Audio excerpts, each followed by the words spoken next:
ဒီကားကတော့လူနေမှုပုံစံကွာခြားမှုပေါ်မူတည်ပြီးတော့ဇလန်းတိဆောက်ထားတာပါဒီကားကဖွေးဖွေးနဲ့လည်းကမ်းဘတ်ပါဆိုရဲနေတိုဒီကားလေးမှလည်းဒါကျွန်တော်နဲ့ဖွေးဖွေးနဲ့ဒါပထမဆုံးဒါပြန်ဆုံနေပေါ့နော်နောက်ဒါနောက်ပိုင်းရိုက်တဲ့ကားတွေထဲမှာပြန်ဆုံရတဲ့ဇာတ်ကားဖြစ်တဲ့အခါကျတော့အမှတ်တရလည်းရှိတယ်နောက်ပြီးတော့ဘယ်လိုခေါ်မလဲဆိုတော့ဒီဇလန်းဇက်အိတ်တိဆောက်မှုပုံစံတွေကအစပေါ့နော်ဒါကြီးရှုအပေးမဲ့ပြိသက်အတွက်ကိုလည်းအများကြီးကျွန်တော်တို့စဉ်းစားပြီးတော့မှဒီကားလေးကိုရွေးချယ်ဖြစ်တာပေါ့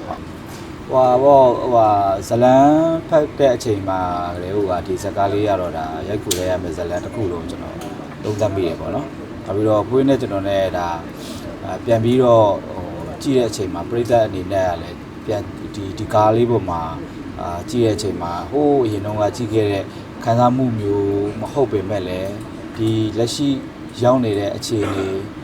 အသက်အရွယ်ပေါ်မှာလည်းပေါ့နော်ရိတ်သိမ်းရိတ်တဲ့ character မျိုးလေးပေါ့ကျွန်တော်တို့ဟိုအရင်တော့ကရိုက်ခဲ့တဲ့ excellent presentation မျိုးမဟုတ်တော့ဘဲနဲ့ဒီအသက်အရွယ်တစ်ခုမှရောက်လာတဲ့အချိန်မှာရိုက်ကူးမှုလောက်ရမယ်နောက်ပြီးတော့အနုပညာလောကမှာအချိန်ကြာလာဖြတ်တန်းထားပြီးသားတရုပ်ဆောင်တွေစုံတွေ့ရမယ်ဇလန်းတိုက်မျိုးပါပဲအဲ့လိုမျိုးကိုပဲဦးစားပေးပြီးရွေးထားတာပါ